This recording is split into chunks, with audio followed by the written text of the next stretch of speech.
নমস্কার বন্ধুরা, চম্পাস কিচেনে সবাইকে স্বাগত জানাই। আজকের রেসিপি হচ্ছে সম্পূর্ণ নিরামিষ মুগ ডাল দিয়ে লাউয়ের ঘন্ট। যে কোনো নিরামিষ দিনে ভাত কিংবা রুটির সাথে খাওয়ার জন্য এটা কিন্তু একটা পারফেক্ট রেসিপি হতে পারে। খুব সহজে কি করে এই রান্নাটা আমি করি, চলো তার রেসিপিটা চটপট দেখে নেওয়া যাক।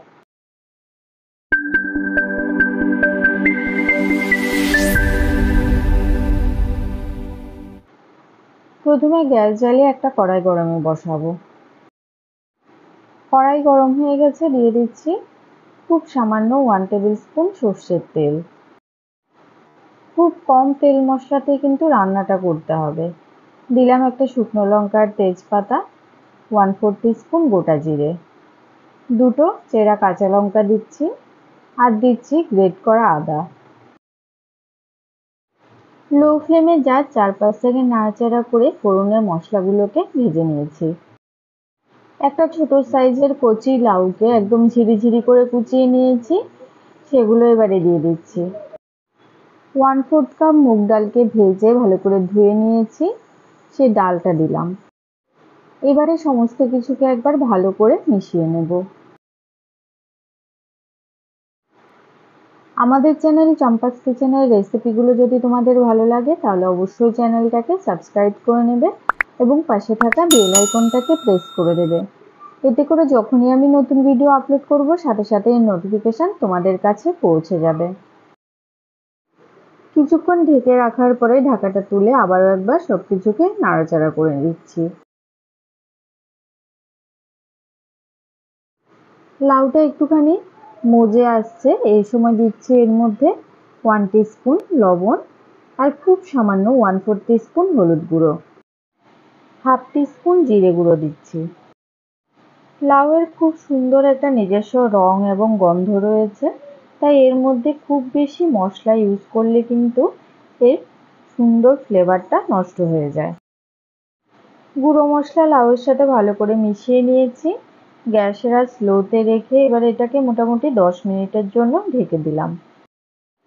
এরই মধ্যে দেখো লাউ থেকে কিন্তু বেশ খানিকটা জল বেরিয়ে এসছে।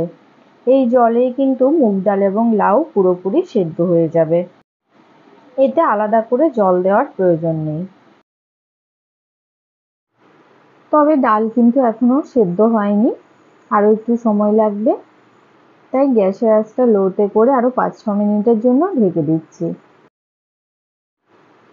কিছুক্ষণ ঢেকে রাখার পরে দেখো লাউ থেকে যে জলটা বেরিয়েছিল সেটা কিন্তু পুরোপুরি শুকিয়ে গেছে।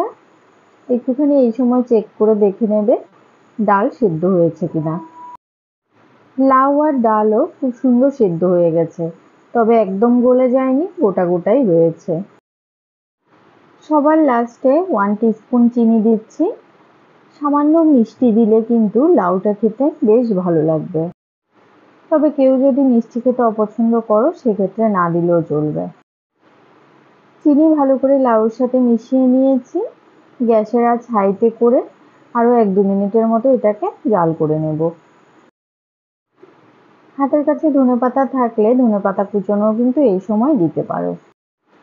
তো বন্ধুরা, আজকে সহজ সরল ঘরোয়া পদ্ধতিতে তৈরি করা সম্পূর্ণ নিরামিষ লাউ ঘন্টের এই রেসিপিটা তোমাদের কেমন লাগলো অবশ্যই কমেন্ট করে জানাবে। ভালো লাগলে লাইক করবে আর তোমার বন্ধুদের সাথে ভিডিওটাকে শেয়ার করতে কিন্তু একদম ভুলবে না। এতক্ষণ আমার পাশে থেকে ভিডিওটা দেখার জন্য অনেক অনেক ধন্যবাদ। ভালো থাকবে, সুস্থ থাকবে। পরের ভিডিওতে আবার দেখা হবে। বাই।